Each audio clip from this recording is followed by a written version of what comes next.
Mas vamos de imediato ao terceiro painel, negócio jurídico processual. A exposição será do ministro Antônio Saldanha Pinheiro, a quem convido para vir à mesa.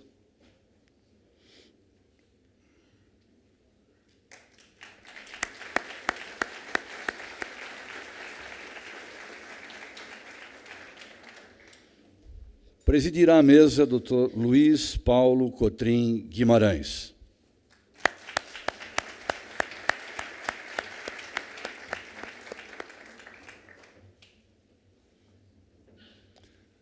Agradeço muito a atenção dos nossos acadêmicos de direito, que, de certo, estão aproveitando demais esses ensinamentos.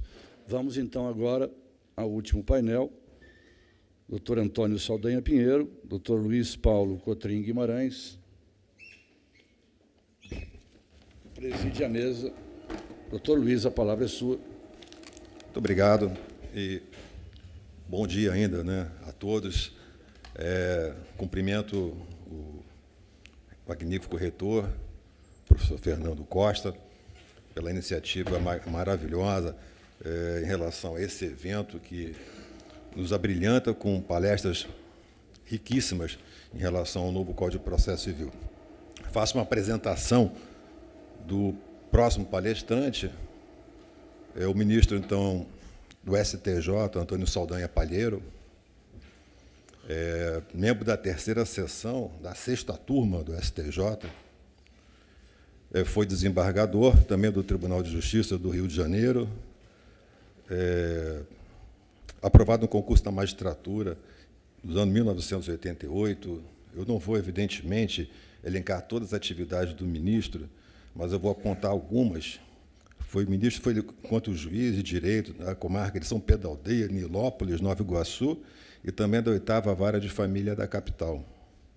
Juiz auxiliar da Corregedoria Geral do Tribunal, também da presidência do Tribunal de Justiça do Rio de Janeiro, e foi promovido a desembargador no ano de 2003.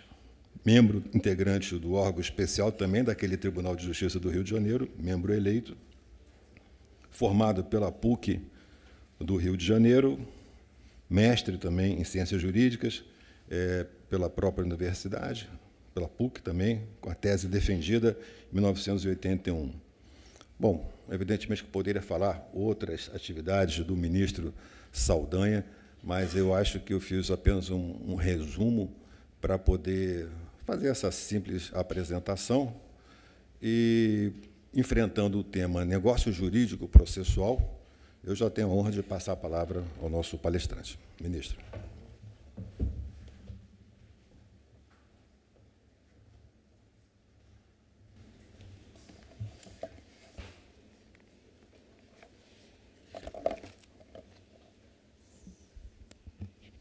Bom dia, cumprimento a todos, na pessoa do magnífico reitor, doutor Fernando, e os colegas da plateia, cumprimento na pessoa do meu prezado colega e amigo, ministro Luiz Felipe Salomão. Bom, a questão do negócio jurídico processual é uma inovação do Código de Processo Civil. Na verdade, foi arquitetado pelo ministro Luiz Fux, que é um homem de um pensamento de vanguarda, ele está sempre pensando à frente, e ele se preocupou em trazer para a nossa legislação processual tudo aquilo que existe de mais moderno na legislação internacional de procedimentos. Então, ele se preocupou. Quer dizer, o negócio jurídico processual significa o quê? Das partes poderem negociar o procedimento, pelo menos parte do procedimento. O procedimento, o processo civil, que é uma matéria eminentemente de direito público, que até o momento antecedente à entrada em vigor do Código de 2015 não admitia qualquer tipo de negociação, a não ser em casos específicos que estavam lá estabelecidos no Código de 73, ele me traz uma cláusula aberta dizendo que as partes podem convencionar o procedimento. Isso trouxe muita perplexidade e ainda traz, porque no cenário jurídico brasileiro nós somos vinculados ao processo em seu caráter publicista e somos também uma nação que nós somos positivistas na essência. A gente não permite essa flexibilidade, não só de procedimento, mas como de direitos. Né? Para nós, o direito é aquele que está escrito na lei. Isso é a nossa formação histórica, a nossa formação filosófica. O brasileiro é positivista na sua essência. O que é o direito positivo? É o que está na lei. E, para nós, é isso que vale. Quer dizer, a gente vê essa manifestação, né, do positivismo que está entranhado na nossa cultura, e a gente não pode se desfazer disso, nem deve, porque é uma característica do nosso povo. Está lá, inserido no disco da bandeira nacional, Ordem e Progresso, que é um disco positivista. A gente vê escrito nos lugares, não pise na grama, é preciso escrever, mas a gente precisa da ordem escrita, a ordem positivada, né? Coisas que nos países de origem e de cultura legislativa anglo-saxã não existe. O precedente e o costume é que vai dizendo do direito. Então, no negócio jurídico processual, o professor, o ministro, doutor Luiz Fux, que é meu querido amigo, fomos advogados da Shell juntos, isso na década de 70, início de 80, ele trouxe o que existe de mais moderno em termos de conceito. E nós vamos procurar estabelecer, quer dizer, o que é o negócio jurídico processual. Eu vou ter que andar um pouco rápido, porque a matéria, embora pareça simples, ela trouxe muitas perplexidades. São acordos formulados pelas partes com a participação do juiz, e ela altera a adequação do procedimento. Ou seja, você negocia antes, olha, vamos mudar, esse procedimento é muito longo, vamos estabelecer outros critérios para fazer o procedimento, o processo tramitar. Então, no Código 73, ela foi adotada em situações pontuais, que eu vou elencar, e no Código de 2015, o ministro Fux inseriu uma cláusula aberta, uma cláusula que permite essa negociação procedimental em dois momentos, ou anterior ao início do processo ou no próprio curso do processo. E é o artigo 190, que diz isso: versando o processo sobre direitos que admitam autocomposição, é lícito às partes, plenamente capazes, estipular mudanças no procedimento para ajustá-las às especificidades da causa e convencionar sobre seus ônus, poderes, faculdades e deveres processuais antes ou durante o processo. Isso trouxe muita perplexidade, muita reflexão. Os acadêmicos e os filósofos começaram a pensar e a ver de que maneira que isso ia se inserir no nosso procedimento. Inimaginável, né? Dois advogados chegaram com seus clientes para o juiz e disseram: olha, a gente quer mudar o procedimento aqui. Ao invés de seguir o procedimento ordinário com todas essas etapas, as delongas, as demoras, a gente quer estabelecer um mecanismo diferenciado. Bom, quais são os objetivos? Primeiro, fortalecer a concepção democrática e cooperativa. O processo passou a ser um procedimento de cooperação entre as partes, e não aquela litigância aguerrida, bélica, que se tinha no Código anterior. A gente quer eliminar essa concepção e trazer alguns elementos que os países da Europa, muitas vezes, já vêm exercitando. Como, por exemplo, tem países da Europa, como na França, em que você ingressa com uma ação e o próprio autor ele leva a citação para o réu. E aquilo tem fé pública. O réu diz: olha, recebi a citação e tem um prazo para contestar. Isso aqui seria inconcebível, e agora a gente está tentando mudar essa concepção. Dentro dos objetivos, obter melhor rendimento do processo, tornando mais efetivo, e servir como alternativa para a solução de problema da disfuncionalidade do Poder Judiciário. A disfuncionalidade é porque o Poder Judiciário se tornou disfuncional. Você vai ao Judiciário sabendo que você vai ter problemas, que você vai enfrentar um desgaste imenso para ver o seu direito reconhecido, por causa dessa judicialização da vida. E o que trouxe essa judicialização? Quer dizer, por que hoje a gente demanda tanto? São algumas coisas, são algumas características que nos levaram a desembocar nesse cenário, que é um cenário interessante, que é um cenário de democracia, mas é um cenário aterrador, porque a gente, cada vez que precisa demandar, acionar o judiciário para ver os nossos direitos reconhecidos, a gente sabe que vai enfrentar um calvário. Então, quer dizer, que cenário é esse? Eu tenho que pintar rapidamente esse quadro. Nós, depois de vivenciarmos 20 anos de um regime autoritário, em que os direitos eram postergados, esquecidos, nós tivemos a Constituição de 88, e foi uma Constituição que veio no momento em que a sociedade estava ávida de garantias, de direitos, de liberdades. A Constituição reflete isso. Então, primeiro, é uma Constituição que ela permitiu o controle da constitucionalidade por dois caminhos. Tem o controle concentrado, que a maioria dos países da Europa usa. Cada vez que você quer questionar um dispositivo previsto na Constituição, você vai naquele órgão que é específico para fazer o controle da constitucionalidade, que é o Supremo Tribunal Federal, a Magna Corte americana, são as cortes constitucionais. E tem o sistema difuso, que cada juiz pode exercer o controle da constitucionalidade naquele caso que é submetido a ele. A nossa Constituição adotou os dois.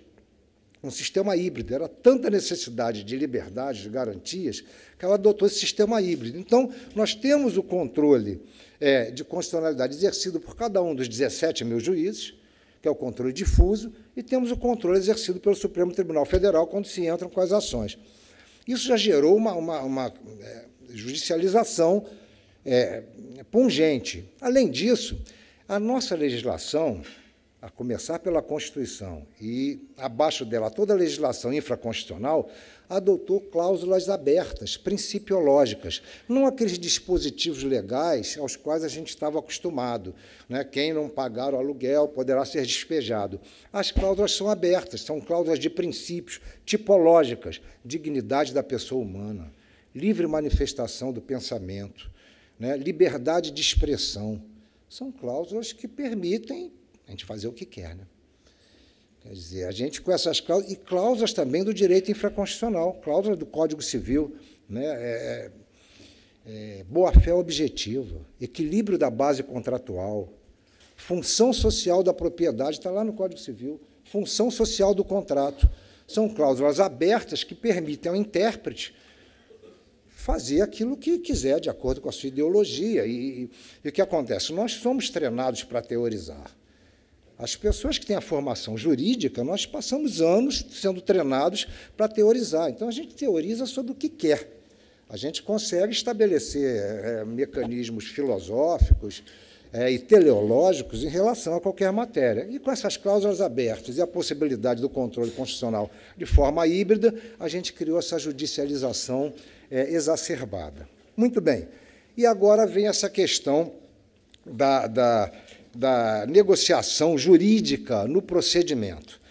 Qual é a experiência internacional? Origem. Na França, são convenções coletivas processuais em direito probatório, mas ainda é muito incipiente. Ela é tratada pelo Loïc Cadier, da Sorbonne, mas ainda está incipiente.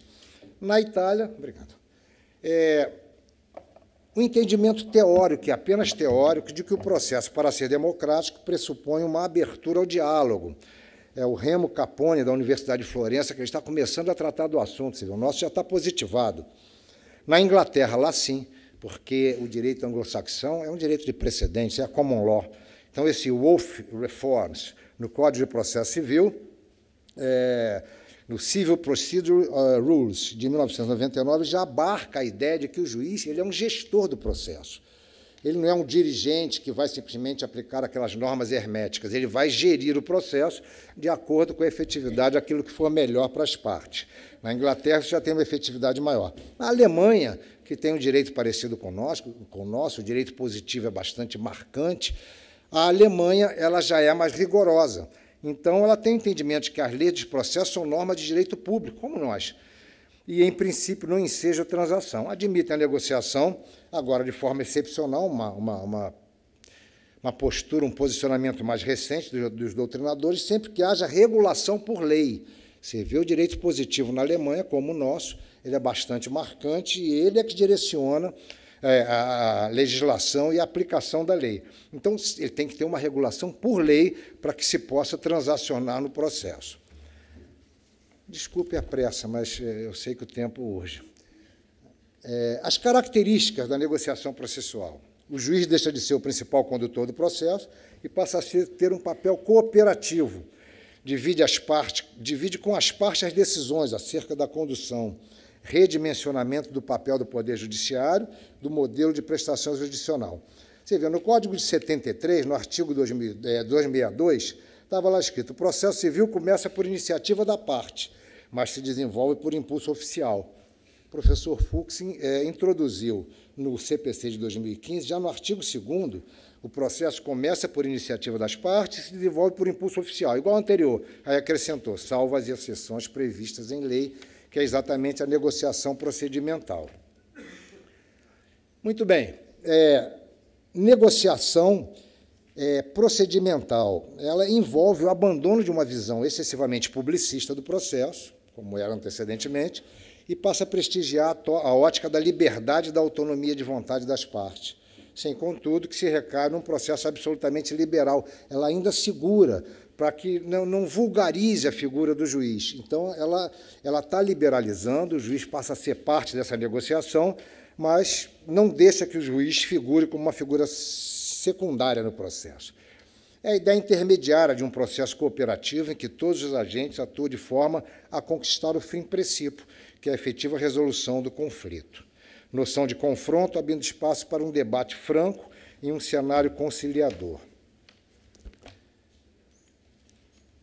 A atuação das partes não fica restrita à delimitação do objeto do litígio. Passa a envolver uma técnica processual na busca do procedimento mais adequado às necessidades e às peculiaridades da causa. Olha, se a gente tem um procedimento em que as partes, autor e réu, chegam à conclusão, olha, a gente podia abrir mão de uma prova pericial, vai ser caro para nós dois, não sei se ela vai ter tanta necessidade, tanta utilidade para a solução desse processo. Nós podemos abrir mão de uma parte do procedimento. Vamos abrir mão da réplica? Vamos reduzir o prazo de contestação? São negociações. A gente, como o Código Civil, o Código de Processo Civil de 2015, ele ainda é recente, os advogados mais experientes olham isso com cuidado, né, com desconfiança. Como é que duas partes que estão litigando vão negociar sobre o procedimento? Esse é o objetivo, a gente repensar em alguma coisa que nos seja mais efetivo. É a gestão compartilhada do procedimento. Prestigia a cultura da pacificação, autocomposição, que é aquilo que o ministro Salomão falou, conciliação e mediação, e do sistema multiportas de solução de conflitos, também parte da exposição do ministro Salomão. Qual foi a mudança de paradigma em matéria de processo? Sistema anterior era a índole publicista, passamos para a índole privatista, poder regulamentador do Estado para a autonomia privada, protagonismo do juiz, ampla atuação das partes. A forma, dando lugar à vontade, o confronto, dando lugar, cedendo a vez, à cooperação. A ordinariedade procedimental, cedendo à flexibilidade procedimental. Quais são os princípios do Código de Processo Civil de 2015? E, como eu falei, toda legislação pós-Constituição é uma legislação principiológica. Abre mão daquelas cláusulas herméticas, digitalizadas, e ela estabelece princípios para que a gente tenha mais liberdade na hora da aplicação do direito. Então, liberdade na definição de regras de procedimento é expediente que se coaduna com a matriz principiológica do novo Código, fundada na visão democratizante do processo, que foi estabelecida lá na sua origem, na Constituição de 88. Postulados, princípio do contraditório efetivo. Parte não só tem o direito de ser ouvida, como tem também a garantia de que seus argumentos vão influenciar na decisão judicial. Princípio da primazia do mérito. Você só ingressa com o procedimento para ver satisfeita, para ver a satisfação daquilo que você está postulando. Não é o processo como um ente em si, como se pensava no Código de 73. O princípio da boa-fé processual. Isso aí passou a ser um postulado. Se fala de boa-fé no Código Civil, se fala de boa-fé no Código de Defesa do Consumidor, se fala da boa-fé agora no Código de Processo Civil. A boa-fé das partes, elas têm que estar presentes em cada ato do processo. E é isso que se deve perseguir, né? Aquele que, artigo 5º, que de qualquer forma participa do processo, deve comportar-se de acordo com a boa-fé. Agora, a boa-fé é um princípio abstrato, né? O que vem a ser a boa-fé? É um princípio de difícil definição conceitual. Princípio da solução consensual dos conflitos, ou da justiça multiportas, que já foi abordado pelo ministro Salomão. Quer dizer, quando o processo não puder ser evitado pela resolução consensual, que é o objetivo, ao menos ele poderá ser construído num consenso em termos da forma do julgamento. E o princípio da cooperação processual. O que vem a ser essa cooperação processual? É o princípio cooperativo. Conceito inaugurado no Brasil com a Lei de Arbitragem, lá em 1996, que prevê um procedimento de resolução de conflitos autônomo, flexível, que não pode ser revisto. Quando você estabelece a arbitragem, o judiciário não pode ingressar, a não ser quando haja uma nulidade, uma ilegalidade manifesta. Mas é um processo que, em princípio, você privatiza a solução dos conflitos para as partes. tornou-se um dos pilares do processo civil, inaugurado com o diploma de 2015, lá no seu artigo 6º, que diz: todos os sujeitos do processo devem cooperar entre si para que se obtenha, em tempo razoável, decisão de mérito justa e efetiva. Isso requer um exercício de autorreflexão das partes, dos seus advogados, quer dizer, muito mais do que ficar litigando e postergando a solução do processo, temos que postular a solução, seja qual ela que vier a ser estabelecida no judiciário, nós temos que procurar a solução num tempo razoável de duração. Hoje o processo não é mais teorizado em torno do conflito, mas a partir da agregação da boa-fé, conjugação entre interesses privados e interesses públicos.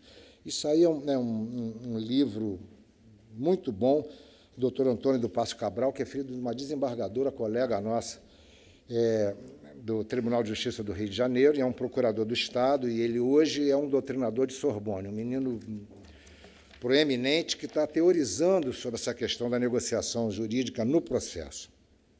Muito bem. Quais são os fundamentos do negócio jurídico processual? Adequação. As partes podem promover as alterações do procedimento com o fim de que o andamento melhor se ajuste àquela causa específica. Autorregramento da vontade das partes, é a gerência do processo juntamente com o juiz. E uma cláusula geral, que é aquela que foi prevista no artigo 190, que é a grande inovação do Código, quando fala dos negócios jurídicos processuais e deixa em aberto. Desde que seja um negócio lícito, que as partes sejam capazes, ele pode tomar a forma que for, desde que também preservadas as questões de nulidades absolutas, as questões de fundo do ordenamento jurídico brasileiro. Os negócios jurídicos atípicos, eles estão nessa cláusula 190 do CPC, porque os negócios jurídicos típicos são aqueles exatamente que estavam lá estabelecidos no Código de 73, e eu vou elencar adiante. Quer dizer, na verdade, o que o Código de Processo Civil de 2015 fez foi estabelecer uma cláusula genérica, aberta, que diz: vocês podem negociar o procedimento do jeito que for, desde que preservados alguns princípios, que esses são imutáveis, são aquelas cláusulas, vamos chamar de pétreas do processo civil, e relativas, efetivamente, à garantia do direito, né? Então, exemplos possíveis citados pela doutrina dos negócios atípicos: acordo de renúncia prévia de recursos, ou a recursos, acordo para exclusão de honorários de sucumbência, rateios de despesas, substituição de bens penhorados, dispensa de perícia, que eu referi aqui.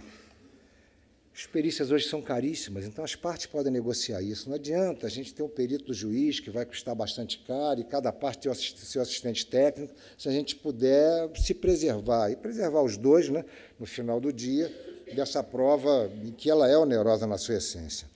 Agora, evidentemente que, nesse caso, a gente tem que preservar o poder do juiz dele estabelecer aquelas provas que ele considera essenciais. A prova é produzida para o juiz. Então, se o juiz considerar que uma determinada prova lhe é essencial para a formação do seu convencimento, ele pode estabelecer, independente da negociação das partes. E acordo de redução ou ampliação de prazos. Essa é a grande novidade. As partes poderem reduzir os prazos, estabelecendo aquilo que for conveniente aos dois demandantes. Os negócios jurídicos típicos, que estavam lá no Código de 73, não se chamava de negócio jurídico processual, eram alguns dispositivos positivados que estavam ali estabelecidos no Código e que depois a gente foi estabelecendo a doutrina, o arcabouço conceitual daquilo. Quer dizer, eleição do fórum já estava prevista, a parte podia dispor onde ela queria demandar, escolhia o fórum de eleição, né? Convenção sobre prazos dilatórios, convenção para suspensão do processo. As partes, quando começavam negociações, eu, como juiz, cansei de ver isso. Vinham as duas partes: olha, vamos suspender o processo por 30 dias, para a gente estar tentando estabelecer um acordo. Retirar dos autos documentos que foi objeto de arguição de falsidade, adiamento de audiência, convenção sobre alegações finais orais, desistência de penhora e coisas que valem. Isso são cláusulas de negociação processual típicas que já constavam do Código de 73, mas a gente não chamava assim, né? E o Código de 2015 ele manteve essas mesmas cláusulas típicas e estabeleceu outras. Organização consensual do processo, adiamento negociado da audiência, redistribuição do ônus da prova e a chamada calendarização do processo. Essa é a grande novidade. Significa que as partes podem chegar ao juiz com um calendário próprio. A gente quer estabelecer um calendário para esse processo seguir. E o que vai trazer de vantagem? Está lá no artigo 191, logo depois de 190, que é a cláusula geral, que diz que o calendário vincula as partes e o juiz, e os prazos nele previstos somente serão modificados em casos excepcionais devidamente justificados. Quais são as vantagens da calendarização? Você já sabe quanto tempo vai durar cada fase do processo. As partes não precisam mais ser intimadas. Isso poupa dinheiro de custa, de oficial de justiça, poupa tempo, poupa o material do judiciário, o material humano para estabelecer, expedir as intimações. Então, dispensa-se a intimação das partes, está estabelecido expressamente, está positivado no parágrafo 2º, cujas datas estiverem constando do calendário. O cronograma do processo é definido antecipadamente em concordância com o juízo e vincula as partes que deixarão de ser intimadas. Prazos acordados só poderão ser desatendidos em situações muito excepcionais. Tem uma discussão se esses prazos também são vinculativos para o juiz. Em princípio, são. Pela letra da lei, são. E se discute na doutrina, mas se o juiz não cumpriu o prazo, qual é a consequência? Essa ainda é uma coisa que fica um ponto de interrogação, porque se o juiz não puder cumprir um prazo que está estabelecido e ao qual ele está vinculado para proferir uma sentença, se vai ter alguma consequência. Não está positivada essa matéria, mas é uma perplexidade que a gente lança. O objetivo é eliminar o tempo ocioso do processo e os prazos poderão ser reduzidos ou ampliados. Está me pressionando aqui. Momento de realização do negócio processual. O negócio jurídico procedimental ou processual ele pode ser estabelecido antecedentemente ao processo, o processo já se iniciar com esses elementos estabelecidos, pré-estabelecidos pelas partes, juntamente com o magistrado, e ele pode também ser feito no curso do processo. Os advogados, de uma forma ética, elegante, cavalheiresca, se reunirem e dizer, olha, esse processo ele está saindo caro, ele vai sair demorado, nós vamos ficar anos sem ter a solução de mérito. Vamos estabelecer um negócio jurídico que possa antecipar, encurtar essa morosidade processual e essa onerosidade processual. Então, ele pode, normalmente, quando ele não é estabelecido no início do processo, ele acaba sendo negociado em volta do momento de saneamento, né? Por ocasião do despacho saneador, o juiz, então, vai estabelecer que as partes chegaram a um consenso, a um denominador comum em relação ao procedimento dali por diante. Quais são os direitos que podem ser negociados em relação ao procedimento que for estabelecido de forma negocial? O que admite a autocomposição? Primeiro, direitos patrimoniais disponíveis e também alguns direitos indisponíveis, mas que admitem transação. Quais são os direitos indisponíveis que admitem transações? São aqueles que não invadem a esfera daqueles direitos que são inalienáveis. Por exemplo, direito a alimentos. É um direito indisponível, mas as partes podem negociar até a forma de postular e de obter judicialmente. E eu trouxe exatamente o direito a alimentos, que é um exemplo clássico de direito indisponível, não é um direito patrimonial disponível. Ele é indisponível, mas pode ser objeto de uma negociação procedimental. Qual é o papel do juiz nos negócios processuais? O juiz perde protagonismo e passa a exercer um papel de interlocução com as partes, que é o ideal, buscando de forma conjunta a melhor solução para o caso e adota a forma mais eficiente de alcançar aquele resultado.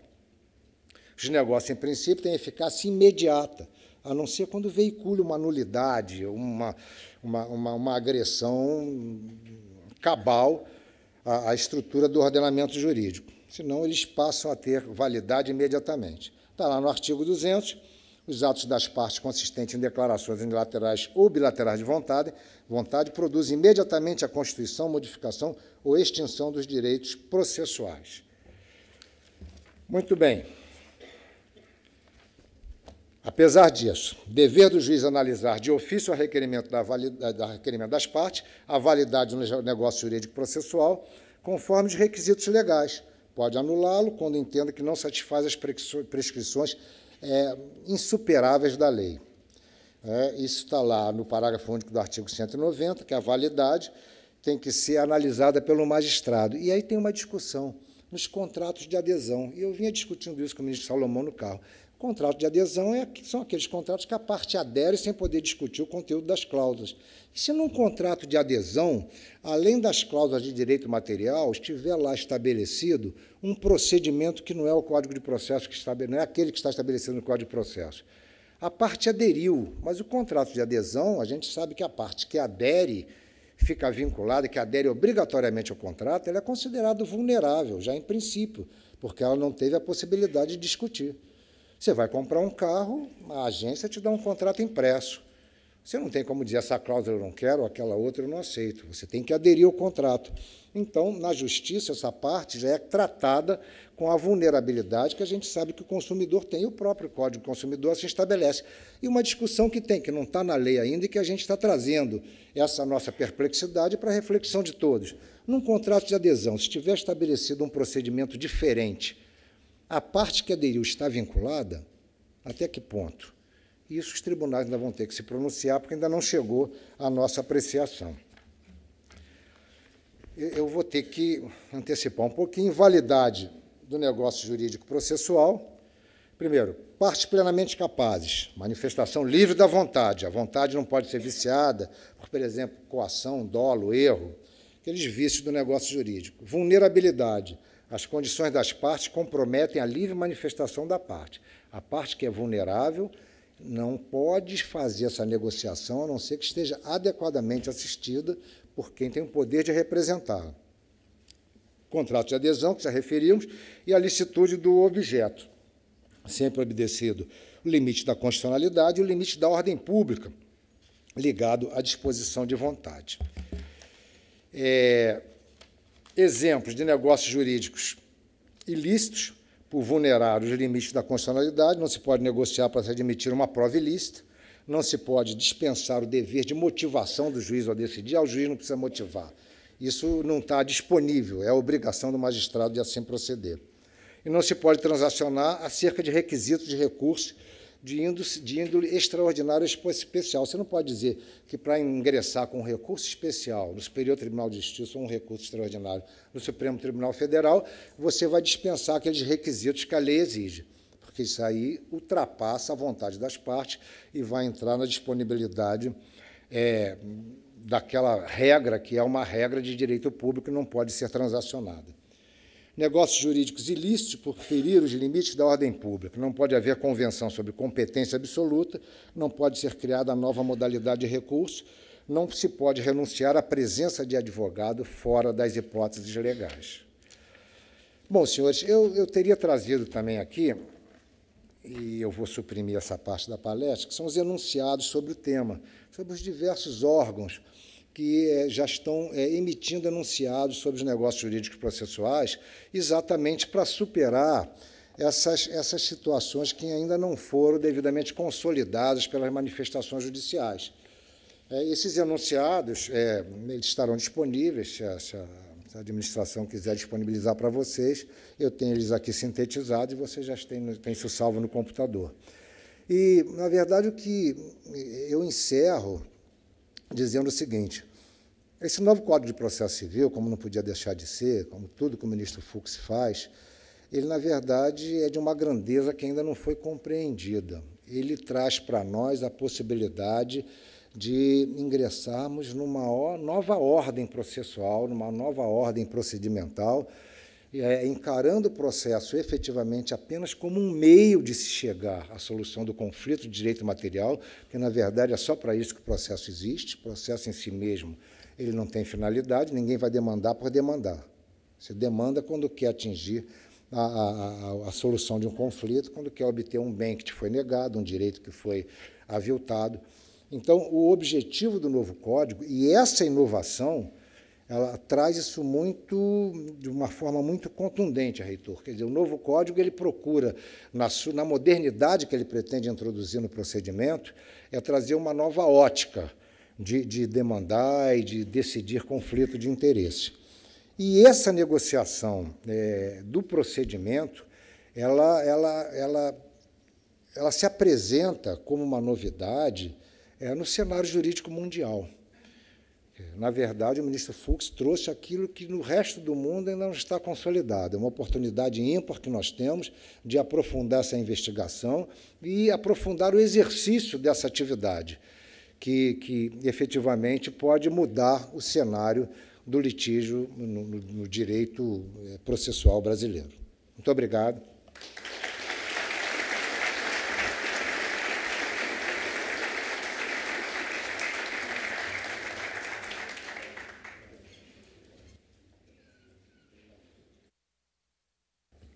Quero parabenizar efusivamente, em todos os graus possíveis, o ministro Saldanha, do Tribunal da Cidadania, do STJ, com a palestra que soube, dentro desse pequeno espaço de tempo, sintetizar, né, de forma muito inteligente e didática, o tema negócio jurídico processual. Eu vou rapidamente, em nível de pinga-fogo, antes que a moça loura chegue aqui e nos afaste da mesa, senhora Lamir, para pedir tempo. Duas perguntas, uma direcionada basicamente aos estudantes, né? Qual é a diferença básica que o senhor veria, em termos didáticos falando, entre conciliação e negócio jurídico processual? Porque a conciliação nós temos no processo civil, temos no direito trabalhista, temos no direito penal, a transação. E qual seria a diferença básica? Um atinge o direito material, o outro o procedimento? Essa é a primeira pergunta. E a segunda pergunta, última, também para podermos encerrar aqui, é de respeito aos tribunais de apelação. Eu sou desembargador há 14 anos aqui no TRF3. O Código de Processo Civil foi prioritário no sentido de atender as demandas onde os juízes atuem. Não é que tenha esquecido um pouco os desembargadores, não, mas talvez tenha complicado um pouquinho a vida deles, no sentido de o agravo de instrumentos se tornou mais complexo, as decisões monocráticas também, com toda a sua virtude em relação ao primeiro grau. Pode haver negócio jurídico processual em segundo grau? Por exemplo, eu recebo uma apelação, eu posso negociar com os recorrentes agravo retido, agravo interno, embargos de declaração, também ou só se aplica no primeiro grau? São as perguntinhas. Primeiro, em relação à conciliação e ao negócio jurídico processual, eu vejo a diferença marcante no objeto. Quer dizer, a conciliação ela diz respeito diretamente ao direito controvertido material que está sendo discutido, postulado. Então, se nós temos uma controvérsia, uma pretensão resistida, ao invés, e é uma substituição mesmo, ela entra naquelas formas alternativas de composição do conflito, como a arbitragem e a mediação. Ao invés de postular em juízo, você pode conciliar, que é o ideal, sentar em volta de uma mesa e negociar, feito cavalheiros, né? Como deve acontecer. E a gente usa isso muito em direito de família. Quer dizer, as demandas de família são demandas muito dolorosas, porque envolve sentimentos, particularidades da vida pessoal do casal. Eu fui juiz de família durante um pequeno espaço de tempo, né, e eu dizia o seguinte: olha só, vocês demoraram alguns anos para fazer essa complicação toda na sua vida. Depois traz para eu resolver. Será que vocês não podem sentar e resolver? Que seria o ideal, né? Quer dizer, na verdade, feito pessoas civilizadas, vai levar um terceiro para resolver seus problemas íntimos, seus problemas, né, das angústias existenciais. E a conciliação é isso, é resolver o problema em volta de uma mesa. E é assim que deve acontecer. O negócio jurídico processual já é no curso de processo.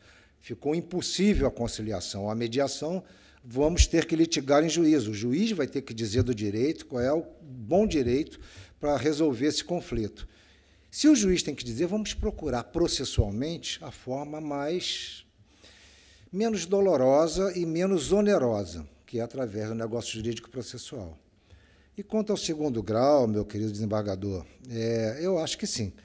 A lei não faz restrição, o negócio jurídico processual ele pode ser encetado em qualquer instância, em qualquer momento procedimental, desde que não se ofenda postulados absolutos do direito, como questão de capacidade das partes, questão da competência absoluta, como eu referi. Afora essas hipóteses, em qualquer momento do processo, as partes podem negociar, desde que haja consenso entre juízes, magistrados, desembargadores e as partes que estão litigando.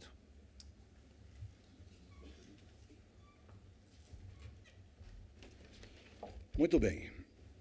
Tutela provisória pós-modernidade, inovação, direito, solução de conflitos, negócio jurídico-processual. Foram os temas, foram os painéis do primeiro seminário de processo civil nos tribunais superiores, com raro protagonismo e brilho dos doutores Luiz Fux, doutor Saldanha, doutor Salomão, doutor Olavo, doutor Arnold Valde, doutor Cotrim Guimarães.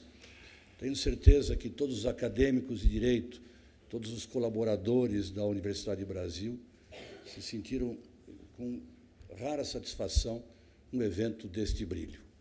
Gostaria de registrar nesse momento, doutor Olavo Oliveira faz uma doação de alguns livros de sua autoria à Universidade do Brasil, agradecemos, e registramos também que todos os participantes, os protagonistas que citei, os expositores e os presidentes de mesa receberão nos seus e-mails, em download, o vídeo desse evento e os seus certificados digitais de participação. Agradeço mais uma vez a presença de todos e, em nome do reitor Fernando Costa, da vice-reitora, professora Cláudia Pereira, do nosso CEO, Stefano Costa, dos organizadores do evento, João, o professor Olavo, nosso muito obrigado, e o evento está oficialmente encerrado.